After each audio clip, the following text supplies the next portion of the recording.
Voz. Aquí comienza Mundo en Clave.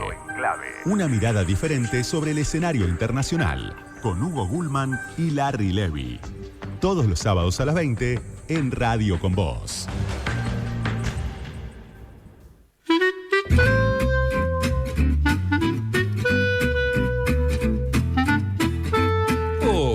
Hola, ¿cómo va? Aquí estamos, en otro encuentro de Mundo en Clave.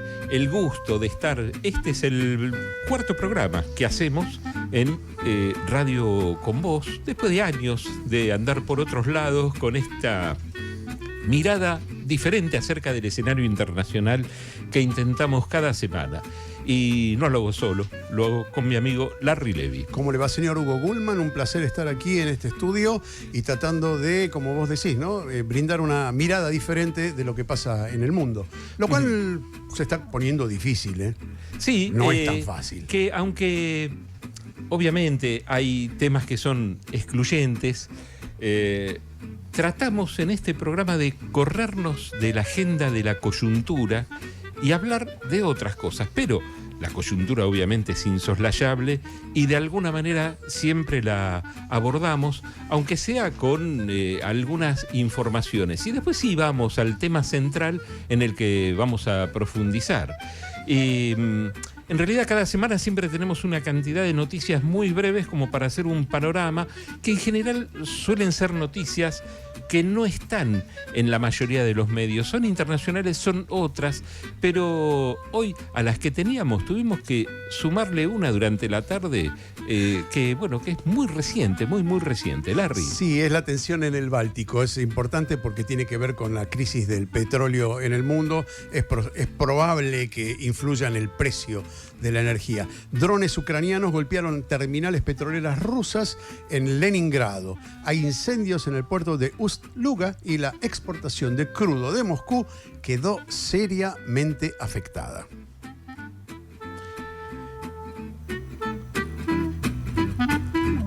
Vamos con otra. Hay una alianza estratégica. Zelensky firmó un pacto de defensa con Arabia Saudita. Kiev busca inversiones y tecnología militar fuera de la órbita de Occidente. Menores y pantallas, una noticia que es válida para todo el mundo para que le prestemos atención. Austria analiza prohibir las redes sociales a menores de 14 años. El gobierno apunta contra la adicción digital y el impacto en la salud mental. Y nos vamos a otro país, al más feliz del mundo, según algunas estadísticas, ¿no? Y condenaron a un parlamentario, esto es en Finlandia, condenaron a un parlamentario por dichos homofóbicos. El facho reabre el debate europeo sobre los límites de la libertad de expresión. Y nos vamos a Venezuela, donde hubo una marcha en Caracas. Familiares de presos políticos marcharon en silencio hacia la Nunciatura Apostólica para pedir la mediación del Vaticano. De ahí a Estados Unidos, precisamente a Minnesota, que creó un organismo estatal para investigar abusos contra inmigrantes, un modelo que ya están mirando otros estados. Y en Kiev hay un tipo de la televisión que dirige el país. Acá tenemos un panelista que dirige el país. En Estados Unidos, un agente inmobiliario. En Nepal, el ex rapero Balendra Shah juró como primer ministro, marcando un fuerte recambio generacional en el país que está cerca ahí del Himalaya, ¿no? Pegadito. Y ahí seguimos con mientras Japón vuelve temporalmente al carbón para evitar cortes, Vietnam eliminó impuestos al combustible y bajó el precio de la nafta un 25%. Teléfono para Milei. Y cerramos la parte de las noticias, la sección noticias, con el gigante asiático, China, que presentó un mega canal. Escuchen bien lo que hicieron.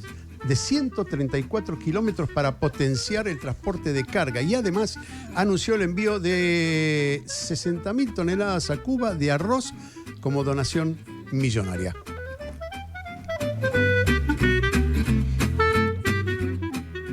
Nada es personal, todo es global.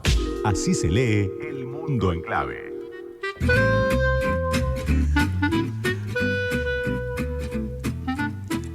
Y hoy nos vamos a un país hermosísimo, un país bellísimo que tiene uno de los lugares, mira, te voy a decir esto, tiene los dos primeros lugares que han sido declarados Patrimonio de la Humanidad por la UNESCO. En 1978, Quito, el centro histórico, con un panecillo del que si hay tiempo vamos a conversar porque es la mejor vista que hay desde Quito.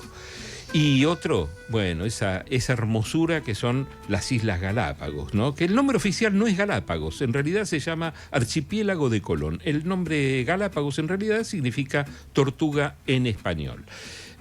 Pero para introducirnos en la parte seria, ya hablamos de las misceláneas, para la parte seria está Larry Levy, que nos va a decir su editorial y la presentación de este programa. Me pongo el saco y la corbata y lo digo. Hay momentos que no se repiten. Quizás vuelvan, pero con otros rostros y otros públicos. La foto de 2010 en la Plaza de Mayo, Correa, Cristina, Lugo, Evo, Lula, Mujica y Néstor, quedó grabada como un símbolo, no solo por los nombres, sino porque encarnó la esperanza de una patria grande que hoy se siente muy lejana. Y aunque podamos ensayar alguna razón, alguna explicación, quedará para los historiadores explicar cómo ese momento histórico se esfumó a la velocidad de la luz. Hoy somos espectadores de la rapiña de nuestros recursos, quitados, saqueados por el capitalismo sin rostro y de una voracidad inusitada.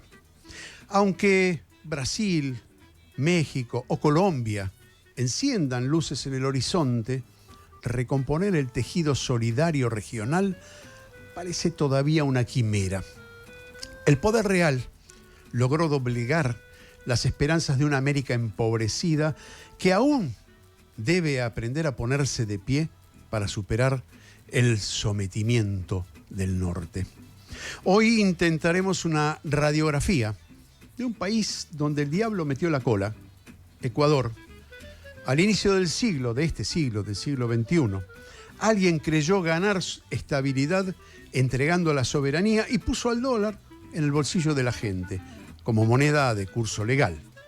Esa supuesta solución pronto mostró su cara real, una anomalía que hasta hoy actúa como una enfermedad autoinmune.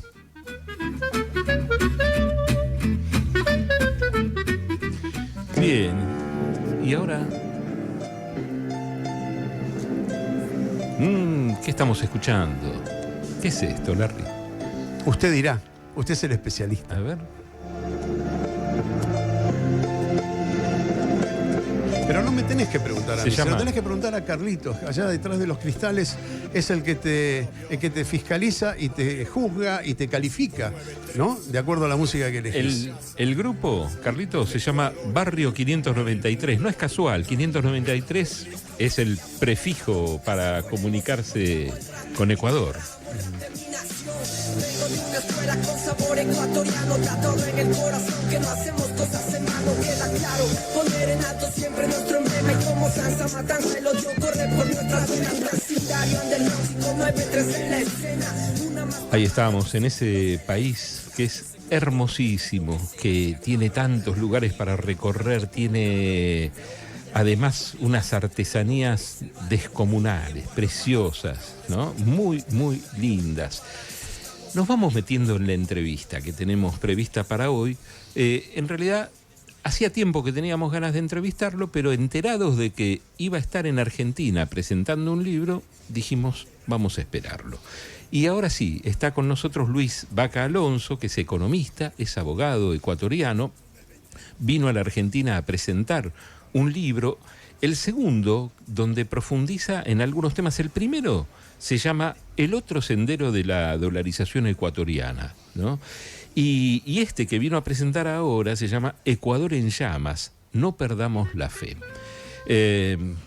Bueno, hay que luchar para no perder la fe. Luis, gracias por estar aquí con nosotros. Muchas gracias. Te presento muy bien, aunque sos de River. ¿Qué voy a Sí, hacer? ese es un Pero tema. Yo lo está presento bien. bien. Si querés lo presento yo no tengo ningún problema. Ya está, Vamos, ya está.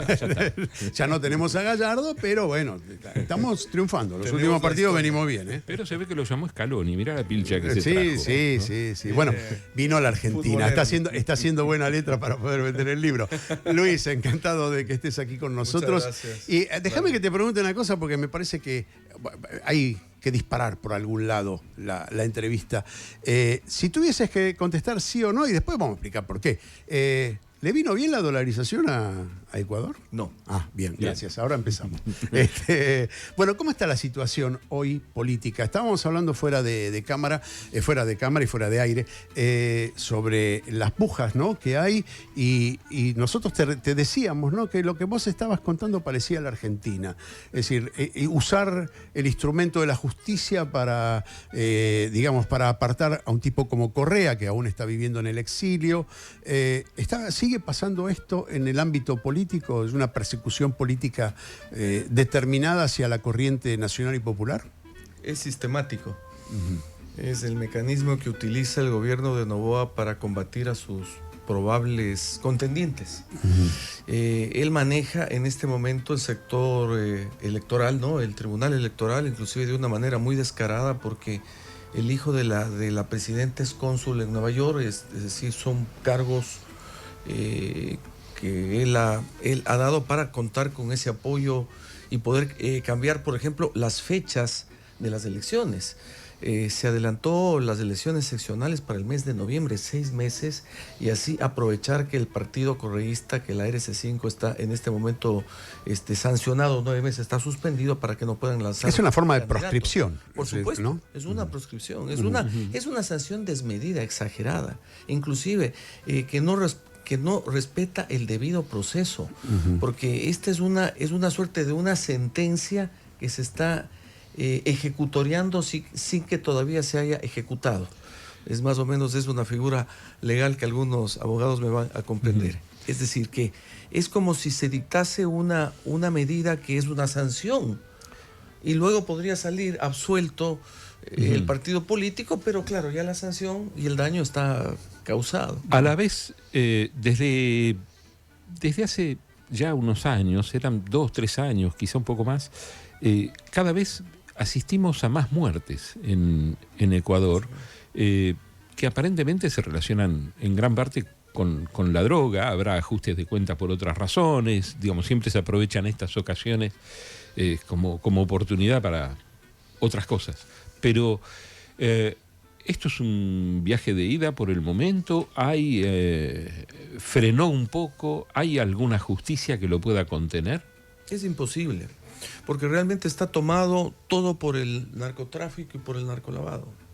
Es decir, no hay un control serio de parte del Estado ecuatoriano, sino más bien hay una complicidad.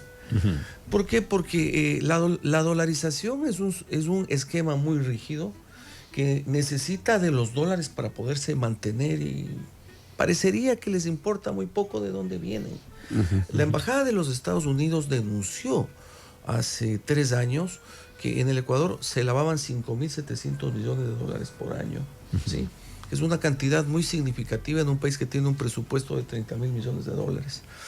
Entonces, la pregunta que yo me hago es, si hubiese realmente un control efectivo del narcolavado, ¿qué pasaría con la dolarización? Y es una pregunta capciosa, es una pregunta compuesta, porque realmente ustedes se dan cuenta que si usted le quita una economía en donde no hay posibilidad de emitir moneda, en donde usted debe restringirse a lo que usted tiene, ¿no es cierto? Entonces, si usted le quita 5.700 millones... Además, la industria fue de alguna manera dejada en segundo lugar. La producción industrial, primero que no existe un proyecto de industrialización en Ecuador, y como vos decís, el hecho de manejarse en dólares lo que hizo fue encarecer los productos y empobrecer a la población, es decir, provocó un doble efecto, ¿no? La verdad es que los ingresos de los sectores más humildes en el Ecuador no llegan a los $3.50 diarios. Estamos hablando del 40% de la población, y menos inclusive. Entonces usted tiene aparentemente un salario mínimo de $482 ¿no es cierto? Pero que gana un 30% de la población. Quiere decir que hay mucha gente que vive de una manera... ¿De qué se vive? El Ecuador es un país que básicamente del petróleo, ¿no? Tenemos 10 mil millones de dólares de exportación petrolera y tenemos también la remesa de los migrantes que salieron a raíz de la dolarización. Tenemos 3 millones de ecuatorianos viviendo entre España, Estados Unidos, Italia. Entonces, que mandan remesas que mantienen de alguna manera flotando una economía que si no estaría en este momento en soletas, ¿no? ¿Del turismo viven? El ¿Ingresa? turismo sí, pero no tiene la, qué sé yo, la trascendencia que tiene en Perú o incluso aquí, que veo que hay mucho movimiento turístico. Sí hay turismo, pero no es suficiente. Y es el país que tiene menos inversión extranjera en Sudamérica. El año pasado fueron apenas 300 millones de dólares contra 1.800 millones de dólares que tiene Colombia. Entonces, al no haber inversión extranjera, se vive directamente de las actividades relacionadas con los servicios. Es decir, con los servicios. Claro. No sé, tenías No, yo quería corroborar porque dijo el salario promedio ronda los $450. 482 es un sueldo mínimo. Ajá. Sin embargo, como les digo, lo que sería un trabajador en blanco, ¿no? Que es una minoría. Sí, lo que aprendimos con estos datos es, también tengo los datos de la Argentina, es en realidad qué se puede comprar con eso, ¿no? Es decir, $100 acá no es lo mismo que $100 en Ecuador, el poder de compra que tienen esos $100 son diferentes. La pregunta es, ¿qué nivel de pobreza hay de acuerdo a los estándares internacionales? Inmensa. Inmensa desnutrición infantil a un nivel de los más altos de América. El Ecuador es un país que siempre fue pobre, vamos a ser en esto muy honestos, ¿no? No tuvo ninguna época de oro. Pero claro, pensaron que con el dólar se solucionaba todo y simplemente lo que se hizo fue favorecer al sector financiero, porque el sector financiero aplicó un corralito al pueblo ecuatoriano, ¿no? Con el aval del gobierno en el año 2000. Y luego de ese corralito, se dolarizó, pero se dolarizó a una cantidad muy superior a la que se estaba cambiando en el mercado. O sea, vale recordar, perdón sí, que sí, te claro. interrumpo, Luis, pero vale recordar que en su momento cuando se dolarizó en Ecuador, el gestor de la dolarización fue Domingo Cavallo, ¿te suena, no? Y que el presidente en aquel momento fue Abdalá Bucaram, un hombre que después fue procesado por diferentes razones. Digo, para poner en contexto cómo fue que se llegó en ese momento. Bucaram lo contrató a Cavallo y estamos hablando del año 2000, cuando todo el plan que estaba llevando adelante en Argentina estaba haciendo agua. Los que tenemos una cantidad de años, y si vos que estás del otro lado también tenés alguna cantidad de años que te permita recordarlo, podés traerlo a tu memoria y encontrar algunas razones. Me gustaría... Te aclaro algo, sí. Hugo. A ver, Sí. Bucaram en el año 96 era presidente y contrató a Cavallo. Sí. Pero Bucaram duró solamente 6 meses en el poder. Sí. Entonces dejó infecto la intención de la convertibilidad. ¿No es Tal cierto? cual. Dejó un proyecto de convertibilidad. Cuando la crisis bancaria se fue agravando, el presidente Maguad fue el que encontró esta solución para licuar las deudas de los bancos, simple y llanamente. ¿Por qué? Porque 15.000 sucres por dólar, ¿no es cierto?, entre el mercado libre que estaba en 10.000 sucres y dolarizaron a 25.000 sucres por dólar. Esos 15.000 sucres fue para beneficio de los bancos. Que vale aclarar también que antes de eso llevaron los precios a niveles descomunales de inflación, donde hubo una inflación ya en dólares del 110%. 87% fue Ahora, la... déjame que haga una reflexión, porque Sí, lo que estás diciendo vos, Hugo, y lo que cuenta él, pareciese un plan que era para toda América Latina, porque tiene los mismos resortes, las mismas justificaciones y los mismos beneficiarios. Y ahí es donde te quiero preguntar, ¿cuán asentado está las clases burguesas en Ecuador beneficiándose con este sistema? Porque en realidad, lo que nos está pasando ahora a nosotros es que los que hacen negocios son los importadores, no hay fábricas, es decir, están cerrando fábricas en Argentina y se están reemplazando por importación. Y me parece que pasó ya en Ecuador más o menos algo parecido. Y los beneficiarios son siempre los mismos. No sé si... en el caso ecuatoriano, los bancos. Los bancos. Básicamente los bancos están bollantes y como siempre ellos ganan, cada año ganan más. Cada año ganan más. Los intereses son muy altos en dólares. Sí. Estamos hablando de intereses que pueden llegar al 16% anual en dólares. Es muy alto. Claro. Entonces tienen un excelente negocio dentro de lo que yo he llamado en mi libro un círculo virtuoso de consumo, que no llega ni al 5% de la población, que son los que mueven la economía, mueven los créditos bancarios.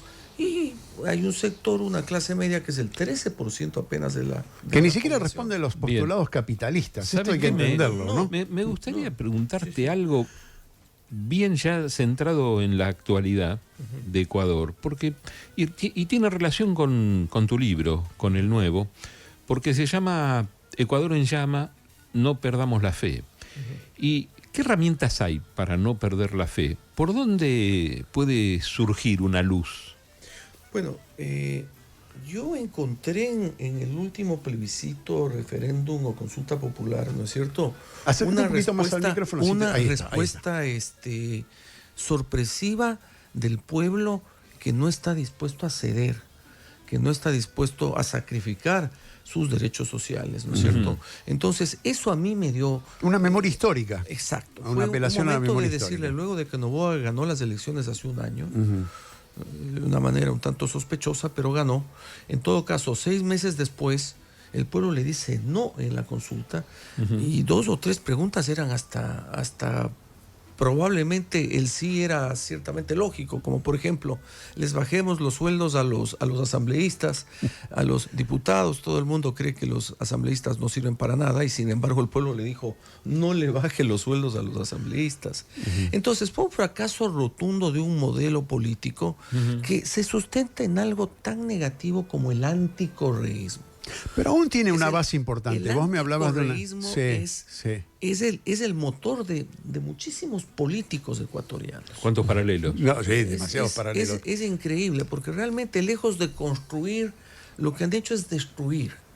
Y se sustentan en este resentimiento, en esta bronca. Bueno, hablábamos antes de salir al aire la elaboración, la construcción de un enemigo público, que es en principio el Estado y en segunda instancia la política.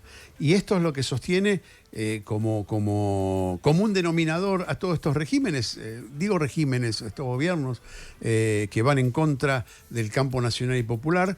Y lo hablábamos también, lo que había pasado en Bolivia, lo que nos pasó a nosotros aquí en Argentina con Milei, en Bolivia, Paraguay, Perú desde hace ya bastante, y aquellas lucecitas que son, bueno, Colombia, México y Brasil, pero aún no alcanza para reconstituir esta foto que yo decía al principio.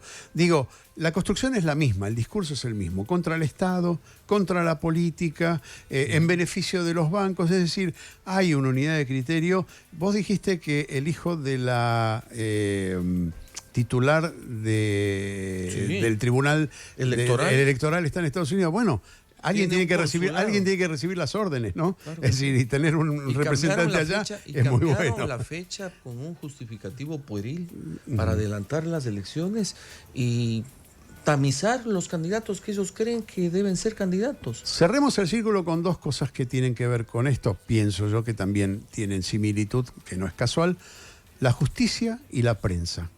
¿Cómo está la situación? ¿Cómo ves vos? La justicia es un verdadero desastre. Yo soy abogado en libre ejercicio y les puedo garantizar que la justicia está cooptada por el gobierno, ¿no? ¿Toda o hay algún fuero que uno puede decir? La Corte Constitucional algo hace por oponerse al gobierno, ¿no? Cuando, obviamente, el gobierno viola la Constitución, por supuesto, ese es su rol. Sin embargo, les falta coraje. ¿Por qué? Porque ganarse a este señor de enemigo es un tema muy complicado. Es un hombre que persigue, que atosiga a sus opositores, que encarcelan a sus opositores, como he dicho en este momento. Sí, la presión está preso. mafiosa. El alcalde de Guayaquil está preso en este momento y realmente lo han perseguido. O sea, más allá de que pueda tener o no responsabilidad, para mí no hay peor justicia que la selectiva. Entonces, que yo tenga una garantía de que voy a tener ayuda de la justicia cuando es anticorreísta y cuando es correísta, preso, perseguido. Sí. Cuando es anticorreísta, se hacen los Claro, desentendidos. bueno, conocemos muy bien. Aquí, Como Jorge Glass, el aquí vicepresidente Aquí está la embajadora, aquí, la doctora Diana Salazar, es ex fiscal de la Nación. Y es una persona que su carta de presentación para llegar tan alto, porque es de origen muy humilde, es precisamente el haber perseguido preferentemente a la gente que no estaba de acuerdo con el poder de turno de los dos últimos gobiernos. O sea, no hay peor justicia que la justicia selectiva. La justicia selectiva es algo realmente condenable y peor aún que abiertamente se recompense a la gente por hacer el mal, no por hacer el bien. Más si la acompañás con medios de comunicación que son cooptados o comprados. Los medios pauteros que decimos allá en el Ecuador están totalmente cooptados. Manipulan la información, informan lo que ellos quieren. Ahora dicen que las elecciones se suspenden por el fenómeno del Niño. Yo no sé cómo pueden adelantarse a algo que es tan, Es muy volátil. Es muy bizarro, es muy bizarro. Es muy bizarro. Muy bizarro, muy Es muy bizarro. bizarro, es una justificación pueril. Y sin embargo, los medios oficiales aupan y aplauden ese tipo de arbitrariedades del sistema electoral. Porque el sistema electoral es fundamental en democracia. Es la cancha limpia, es el árbitro exacto que cumple con Objetivo, la ley. sí. Y no un tipo que está viendo a ver a quién ayudo, a quién beneficio. Vamos llegando Vamos a la pausa, la pero mitad del te dejo programa. picando dos cosas que tienen que ver con el segundo bloque, que tiene que ver con la relación con los vecinos y la relación internacional de Ecuador, que nos interesa sobremanera como para ubicarnos en el plano mundial. Bueno, vamos a la pausa, vamos a un poquitito de música también ecuatoriana, esta les va a gustar, hay algún movimiento ahí para los que quieren bailar mientras miran YouTube. A la vuelta Ya de venimos. la pausa, dale. Enseguida volvemos con más Mundo en Clave en Radio con Vos. Donde estés, en todos lados, donde quiera. En YouTube, en el auto, en el celu, en vivo, on demand. Los periodistas que querés ver y escuchar. Vos. Seguimos con otra vuelta al Mundo en Clave en Radio con Vos.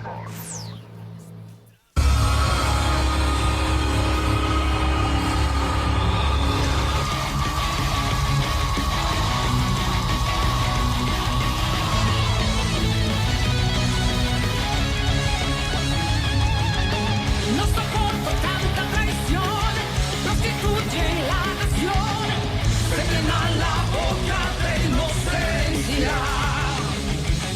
Asambleístas y unos ladrón, venden patria al traidor, que regresa a hundirnos en la mierda. No conocen lo que es moral, solo saben vociferar, su conciencia tiene un precio caro. De nosotros se burlarán. Bueno, Hay rock también. Hay rock también en Ecuador. Hay rock también y fuerte. Y esto es reciente, este tiene un par de años nada más, este tema. Pero con mucha polenta, mucha energía por ahí. A ver, ¿hay alguna voz filtrándose por ahí? Que viene de tu teléfono, me parece. No, Sí, señor. Mira vos. ¿Sí? Qué raro. Bueno, como prometimos antes de ir a la pausa, tratar de ubicar a Ecuador en el contexto internacional, pero primero en el contexto regional me interesa porque hay una tensión muy fuerte con Colombia, con Petro, con un discurso, por supuesto, opositor, digamos, o contrario a los postulados de Noboa, y ahí se produjo una cosa que tiene que ver con los aranceles. ¿Podés explicarlo un poquito cómo es esto de los aranceles que le puso Noboa? Un día, siguiendo el ejemplo de Trump, Noboa decidió ponerle un 30% de aranceles a todos los productos colombianos bajo el pretexto que no cuidaban la frontera para que no pase tanta droga al Ecuador, ¿no? Mira, Con ese pretexto, entonces subió el 30% y luego al 50%. Se dio un diálogo entre los dos gobiernos y no se llegó a ningún acuerdo. Y hay un sector empresarial ecuatoriano que está perdiendo mucho dinero. Y la gente de la frontera, porque la frontera con Colombia es muy cercana a Quito, está a 250 kilómetros. ¿Está muy militarizada por Noboa? Militarizado está el país. Nosotros nos convertimos con Guillermo Lasso, desde Guillermo Lasso, en un gobierno policial. Es un gobierno policial, realmente hay militares que están y policías que están en cargos públicos, sobre todo en el tiempo de Lasso, y ahora Noboa sustenta su gobierno en esa gente, definitivamente. estos aranceles tienen que ver con una imposición de Estados Unidos, claramente. No, a ver, Estados Unidos no nos dijo directamente que lo hagamos, sino que se lo hizo como una forma de presionar supuestamente al señor Petro, porque dicen que el señor Petro no combate el narcotráfico, que es el que le está causando tantos problemas al Ecuador. Ahora, toda la vida hemos estado como estado fronterizo. Colombia es un narcoestado hace muchísimos años, ¿no? O sea, tiene una gran producción de cocaína que no tiene Ecuador. Sin embargo, hay una denuncia de un diputado español, Gabriel Rufián, un nacionalista catalán, en el que claramente dijo que el 70% de la droga mundial sale de Ecuador a Europa y Estados Unidos. Estamos hablando de un país pequeño. Ecuador tiene 253,000 kilómetros, ¿no es cierto? Que no tiene ni el tamaño de Colombia, ni los puertos de Colombia, ni las facilidades que tiene Colombia de salida a los dos océanos. Sin embargo, prefieren venir a Ecuador, a un país más pequeño que tiene menos puertos, donde debería ser más fácil controlar el narcotráfico. Y sin embargo, ¿por qué será que vienen al Ecuador? Connivencia se llama eso. Por supuesto que sí. Hay una connivencia, y hay la facilidad que da el dólar. El dólar le da una facilidad al lavador. Porque, por ejemplo, Colombia tiene muy buenos controles sobre el cambio monetario. Entonces, usted cambia $100 en Colombia y le toman fotografía prácticamente. En Ecuador no es necesario. Porque es la moneda, Es la moneda curso legal. oficial. Claro, Es la moneda. claro, Es claro. la moneda oficial. ¿Tenés algún otro ejemplo de países que en los últimos 50 años hayan adoptado el dólar como moneda? A ver, yo conozco solo 2 países dolarizados, el caso de Panamá, que nunca tuvo moneda propia, ¿no? Sí, y es claro. un estado, claro, es un estado que vive del canal y de la banca, ¿no? No es un estado exportador. Y es una guarida de empresas. Ha sido ¿no? guarida de empresas toda la vida, ¿no? El Salvador, no les sé decir exactamente qué les llevó a dolarizar, pero también es un país dolarizado. Pero ustedes se dan cuenta que son países pequeños, ¿no es cierto?, de economías pequeñas que dolarizan y que de alguna manera se opone a que Estados Unidos maneja el dólar conforme sus intereses, tiene la maquinita de hacer billetes, y cualquier medida que tome Estados Unidos le perjudica fuertemente a estos pequeños países que están anclados al dólar. Es algo que no tiene sentido. Ahora, yo les digo francamente, es muy difícil tocar el tema del dólar en el Ecuador. Es un tema tabú. ¿Hay gente que promueve salir del dólar? Nadie. ¿Hay economistas que...? Nadie, a ver, No. ustedes creo que me mencionaron al economista, que es un hombre brillante y que es del partido de izquierda. Alberto Acosta. Alberto Acosta. Sí, yo tuve Alberto trato con él hace Acosta muchos es un hombre años. muy inteligente. Sí, Estuvo vinculado al gobierno de Correa, luego se separó. se separó. Él es un crítico de la situación económica, así también como el economista Marco Flores, que es otro hombre muy inteligente que tiene origen en el Partido Social Cristiano, pero que hoy está del lado progresista. Ellos están insinuando algo que es la subutilización presupuestaria, que es un tema muy grave, porque los dólares que entran al país vía préstamos prácticamente no se quedan en el país. Hace un par de años al Ecuador le prestaron 4.000 millones y de los 4.000 millones se quedaron 190 en el Ecuador. Quiere decir que es como ustedes dicen, una bicicleta en la que el dinero entra y sale. Sí, capitales golondrinas se lo llamó en algún tiempo en la Argentina. Son ¿sí? préstamos que no son Sí. usados con el fin de, por ejemplo, pagar proveedores, construir carreteras. El país está totalmente deteriorado, los hospitales sin medicinas, las carreteras destruidas. Para todo no hay dinero. Para lo único que hay dinero es para dos cosas: para seguirnos militarizando, por supuesto, para eso siempre hay dinero, y la otra es para pagar deuda externa. En este momento estamos casi en 90.000 millones de dólares de deuda externa. Claro.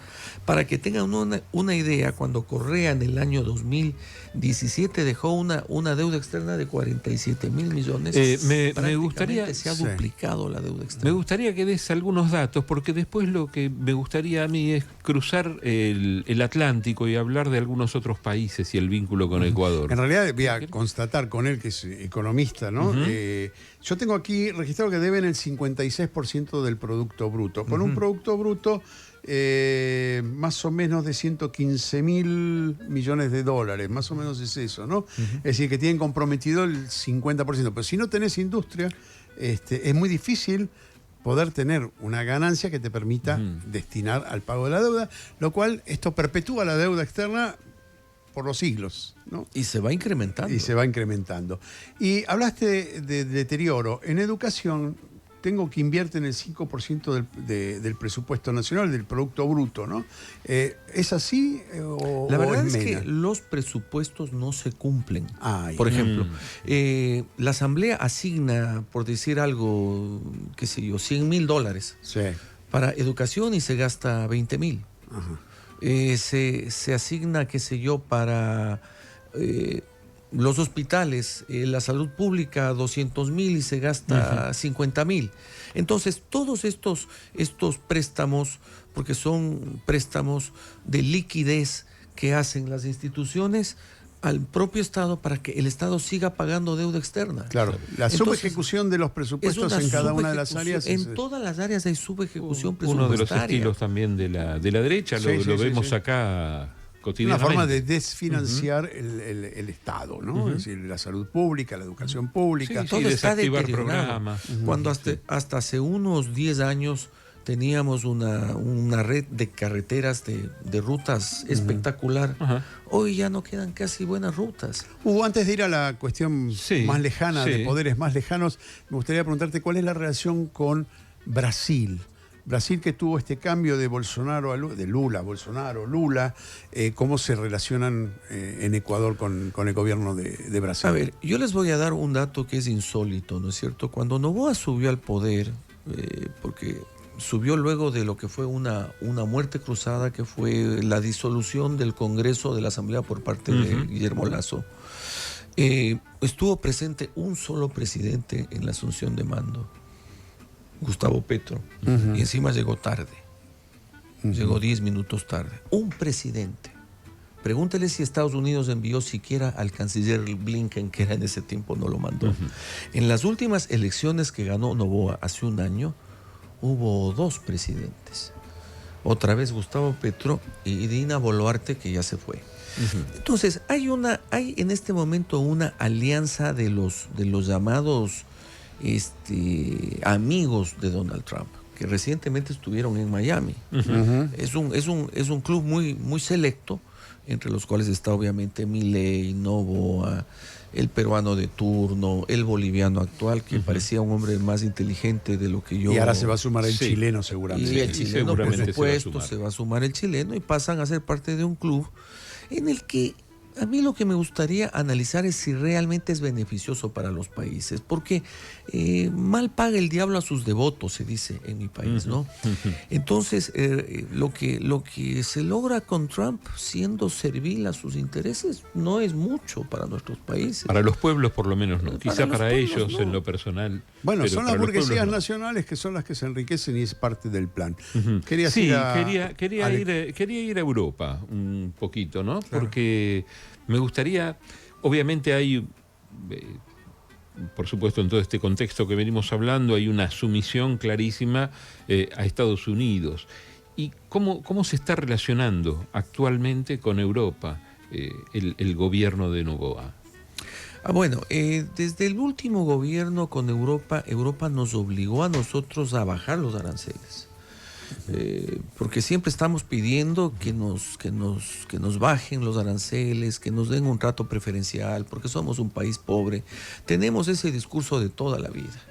Entonces los europeos, la Comunidad Europea nos dijo hace unos 4 años, señores, si ustedes no nos bajan los aranceles, nosotros les vamos a subir los aranceles a sus productos. Entonces se volvió una relación un poco más equitativa. Los productos europeos han bajado de precio, automóviles, vinos, ese tipo de cosas, bebidas alcohólicas han bajado de precio. La relación, a ver, Noboa es nacido en los Estados Unidos, no sé si es que ustedes saben ese detalle particular. Y nada sería que sea nacido en los Estados Unidos, que finalmente su padre tenía intereses allá y negocios, sino que además, para que tengan una idea de su ¿qué sería? Pues de su fanatismo por su país, es que él cuando subió al poder, la esposa estaba embarazada. Y entonces fue a dar a luz en los Estados Unidos, ¿no? Además, recordemos que es el principal exportador del principal producto de exportación que tiene el segundo Ecuador. producto. El segundo producto, el primero es el petróleo. El petróleo. Sí. El petróleo, 10.000 millones de dólares, de los bananos como 2.000 y pico de millones de dólares. Sí, ellos hicieron, el abuelo de él hizo una fortuna enorme, era uno de los 10 hombres más ricos del mundo, por su flota bananera, justamente. No tienen una empresa que distribuye bananas en todo el mundo. Entonces sí, definitivamente se ha hecho realidad un temor que yo tuve hace muchos años, ¿no? Que ahora sí somos una verdadera republiqueta bananera, ¿no? Sí. Luis, antes de consultarte sobre 2 temas cruciales que están ocurriendo en el mundo, me gustaría ver tu mirada con respecto a Ecuador y China y el sudeste asiático, que pasan a ser hoy, digamos, protagonistas del mundo. Este mundo que era unipolar, que era Estados Unidos el que mandaba, ahora parece que es multipolar. Y bueno, empiezan a jugar otros actores que no estamos acostumbrados a comerciar con ellos, a mirarlos, y empiezan a ser, digamos, fundamentales para el desarrollo de América Latina. Con los vaivenes que tiene, Perú ha ganado, a pesar de no ser pro-chino, seguramente ha ganado un puerto importante. Brasil también tiene determinadas ventajas de su relación con los BRICS, en este caso. ¿Cómo se relaciona Ecuador con China, el sudeste asiático, esa economía tan fuerte que se presenta hoy? Con China se suscribió un contrato, un acuerdo de libre comercio en el último gobierno, ¿no? Bueno, hoy China es un monstruo exportador, ¿no? En el Ecuador, por ejemplo, algo que diferencia con Argentina es la cantidad de autos chinos que hay en Quito. Es impresionante. Es impresionante. Hay autos muy buenos, especialmente en el ámbito del sector eléctrico, ¿no? Los carros eléctricos dicen que son incluso mejores que los alemanes. Entonces tienen calidad y precio, con calidad y precio. ¿Y los ecuatorianos cómo miran a China? Porque es importante cómo la imagen... A ver, tanto Perú como Ecuador son países que tienen nexos con China de más histórico, tiempo, ¿no? Sí. Y mucho más Perú, ¿no? Hay una colonia china muy importante. En Ecuador, en general, son queridos, ¿no? Los chinos siempre fueron queridos. Pero siempre hay una preferencia por los Estados Unidos, ¿no? El Ecuador es un país que ha visto siempre hacia los Estados Unidos. Nuestra principal migración es en Estados Unidos, y vamos a decirlo, nuestro modelo es Estados Unidos, ¿no? Tanto que cuando la embajada empezó a sancionar a los narcos, ¿no es cierto? Por ejemplo, los narcogenerales lo que hacen es revocarles la visa. Y parecería que les afecta muchísimo el no regresar a los Estados Unidos, ¿no? Hacer sus compritas, no sé, qué sé yo. ¿Hay migración de Ecuador a Estados Unidos? Inmensa. Inmensa. ¿Y cómo son recibidos en Estados Unidos? Mal, por supuesto. En estos tiempos, pésimo. Como todos. Claro, en su momento qué sé yo, Nueva York era la tercera ciudad del Ecuador, entre comillas, ¿no? Se decía, porque tenía 300,000 ecuatorianos. Hay un barrio que se llama Queens, donde viven muchísimos ecuatorianos. En Chicago hay muchísimos ecuatorianos también. O sea, preferentemente el ecuatoriano migra a los Estados Unidos. Luego, con la crisis de la dolarización, migraron también muchísimos a España, a Italia, a Europa, ¿no? En general hay muchísimos ecuatorianos precisamente porque en el país no había trabajo, quebraron muchas industrias. Cuando se decretó la dolarización, la economía ecuatoriana vivía una auténtica tragedia. Fue una auténtica tragedia. Es inevitable hablar de la guerra en Medio Oriente. Me gustaría saber la mirada que hay oficial de Ecuador hacia todo lo que está aconteciendo, todo el conflicto de Medio Oriente. Estamos con los Estados Unidos definitivamente desde el punto de vista del gobierno, ¿no? Pero hay algo muy importante. ¿A un nivel como el de Milei? No, el de Milei es yo solo lo compararía con Carlos Saúl Menem, ¿no? que mandó tropas. Es decir, relaciones carnales. A veces yo me pregunto si cada vez que vengo a la Argentina tengo que recordarles a los mismos argentinos ciertas cosas que se repiten con los años. Precisamente la política internacional de Menem es idéntica a la de Milei y a su vez la política económica de Martínez de Hoz, cuando yo estudiaba aquí en el colegio, es muy similar también a la de Milei. Quiere decir que aquí cíclicamente ciertos sectores político-económicos responden de la misma manera y hoy tratan de darle un nombre diferente. Hoy son los libertarios. No sé, pues antes eran los liberales o lo que hayan sido. El proyecto es el mismo. Pero el proyecto es el mismo. El proyecto es el mismo, se perpetuó en el tiempo con algunos descansos importantes como el Gobierno Nacional y Popular. La pregunta de él es también extensiva a la mirada de Ecuador con respecto al conflicto de la OTAN con Rusia, que de alguna manera es Estados Unidos-Rusia también, ¿no? Por ahí se cuecen las habas. Sí.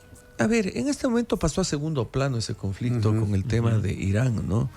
Pero yo recuerdo, por ejemplo, cuando Milei asumió el poder, que estuvo aquí Zelensky, y estuvo también Noboa, y estuvo el rey de España, en fin, y yo les noté en una gran camaradería, ¿no? Hay una gran... Todo lo que sea a favor de...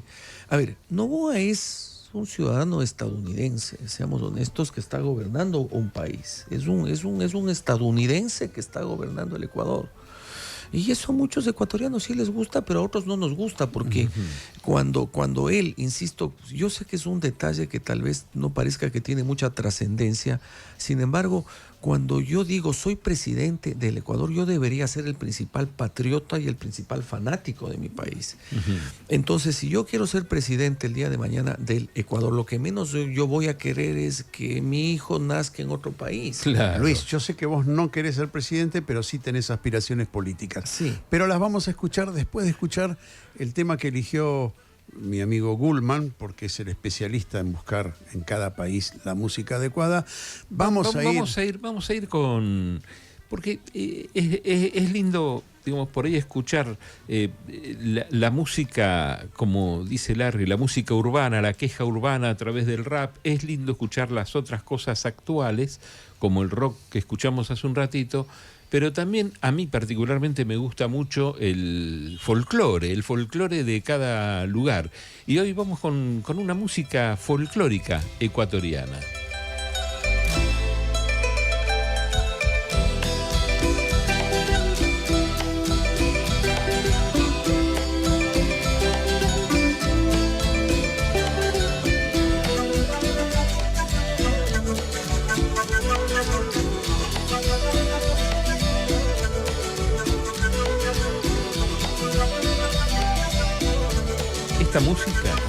Esta música es ideal, por ejemplo, para comer un maíto, ¿no? Vos te comes un maíto, por ejemplo, que es un pescado envuelto en una hoja de plátano.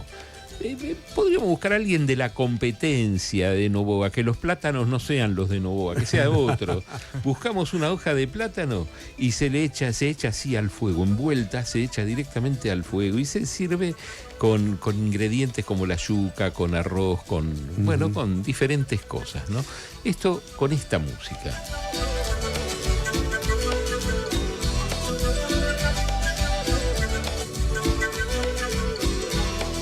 Sí, Debo te quedaste destacar, con ganas de algo. debo destacar los vientos acá, es decir, lo que es el instrumento de madera Sí, y yo viento sabía que a vos te iba a gustar andino, esto. es Sí, una sí. cosa que resalta y se da en toda la línea andina, ¿no? Todo, Porque se da todo, sí, en sí, Bolivia, sí, sí, Perú, sí, sí. pero es interesante, ¿no? Porque la música andina tiene eso que vos decías, ¿no? La cuestión de la tranquilidad, de la paz interior, buscada en las alturas, que no Además, es una... podríamos hablar de la unión de los pueblos, ¿no? Porque esta música la sacás de Ecuador, la traes a Bolivia, la traes a nuestro norte, la llevas a Colombia, la llevas a Perú. Y esta música es unificadora. Sí, tiene una columna vertebral muy interesante. Tal cual. Bueno, tal cual. estamos a minutos de cerrar el programa y a mí me interesaría saber la mirada. Primero la mirada que vos ves a futuro, el futuro inmediato de Ecuador, cuáles son lo que vos ves que empuja, los poderes empuja, y cómo poder revertir la situación y volver a un gobierno correísta, no sé si es correísta lo indicado, digo un gobierno nacional y popular que represente a los más... Yo digo progresista. Ahí está, bueno, Un es una gobierno palabra también que está muy en discusión, Sí, lo del progresismo, pero tomémosla como movimiento nacional y popular en el caso de Ecuador. Progresista, nacionalista, Sí. americanista. Bueno, ¿cómo vos ves que eso entra a empujar con los intereses creados en la sociedad ecuatoriana? En este momento realmente la izquierda está en crisis en el Ecuador porque está siendo brutalmente combatida por el gobierno, ¿no? Este hombre está decidido a seguir porque es un hombre joven, ¿no? Y si hubiera hecho un mejor gobierno probablemente sería un candidato importante para la presidencia, pero con todos los errores que ha cometido, yo creo que no va a ser reelecto. Sin embargo, él lo va a intentar, porque su padre fue candidato 5 veces, ¿no? El padre del actual presidente intentó 5 veces ser presidente y no lo logró. Entonces este chico dice, bueno, yo ahora que fui me aferro al poder. Entonces está apelando a una serie de sortilegios para seguir siendo el anticorreísta estrella. Luis, está bien. Se pelean por eso, ¿no? Es una cosa bastante curiosa ser el anticorreísta estrella, el que odia más a Correa, el que lo combate más, el que habla peor de los correístas. Cuando alguna vez yo le dije a Jorge Chamorro, que es su amigo, que realmente cuando me preguntó sobre Correa, yo pienso que es un gobierno bisagra que cambió el Ecuador de una manera radical. El Ecuador antes del año 2007 era casi un país medieval en muchos aspectos, y ahora, mal o bien, el pueblo está empoderado. ¿Y por qué? Insisto en mi libro con el tema de que no perdamos la fe, es porque precisamente yo le tengo fe a ese pueblo.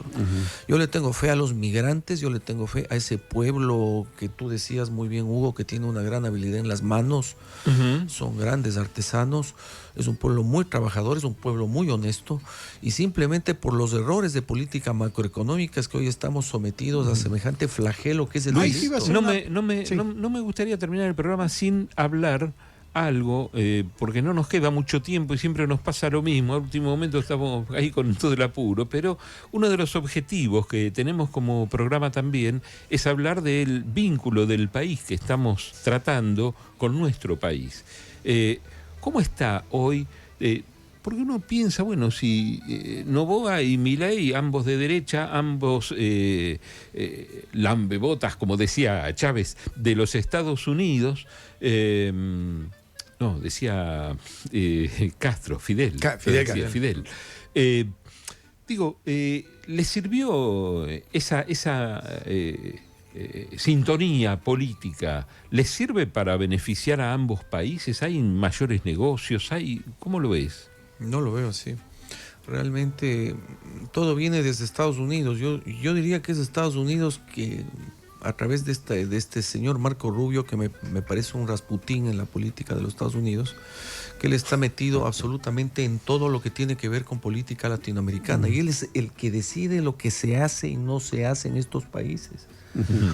Marco Rubio es el brazo derecho que tiene Trump, no solamente para Europa y Lejano Oriente, Cercano Oriente, sino en Latinoamérica. Marco Rubio va y da órdenes. Se siente el virrey, Recientemente sí. estuvo dando órdenes en Ecuador, por cierto, se dio una vueltita. Luis, no quiero terminar Sí. sin que nos cuentes primero de qué va tu libro, así en forma, digamos, sintética, y cuáles son tus proyectos políticos. Rápidamente, bueno, mi libro es un libro que tiene una conexión con el primero que yo publiqué aquí, que es El otro sendero de la dolarización. ¿Para qué? Para que el pueblo argentino vea lo terrible que podría llegar a ser que se dolarice su economía. Hay mucha gente aquí engañada y Milei les ha engañado de que puede llegar a ser la panacea cuando es una forma de quemar las naves de manera definitiva. Y si usted quiere imponer un gobierno austero, la dolarización es perfecta. Mientras usted tenga moneda, tiene una esperanza, por ejemplo, con la convertibilidad. Había una esperanza, por lo menos, de volver a su moneda o de poder devaluar. Aquí no hay esperanza de nada. Y el costo de salir de la dolarización sería altísimo.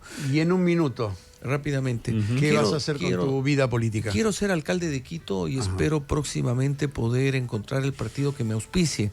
De hecho, y reitero, la persecución al partido de Correa de la RC5 lo tiene en este momento prácticamente proscrito.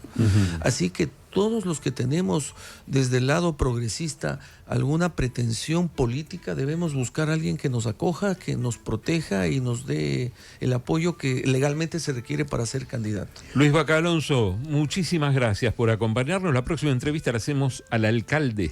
Espero que sí. En Quito. No nos vas a negar No, la la hacemos entrevista. allá. Larry, nos vamos. Nos vamos en con una los semana. agradecimientos de siempre. Sí, señor. A Carlos Rodríguez, ahí detrás de los cristales. Y arriba. No porque esté arriba, pero bueno, está arriba. Está digamos, arriba, físicamente. y somos arriba. Carlos Morillo, que maneja el streaming de este programa y de la radio. La Muchas semana gracias. que viene, a las 20, Radio con Vos. Aquí vamos a estar con Mundo en Clave con Larry Levy. Gracias, Hugo Bullman. Chao. Hasta acá, una pieza más del rompecabezas global. El próximo sábado a las 20 seguimos leyendo El Mundo en Clave en Radio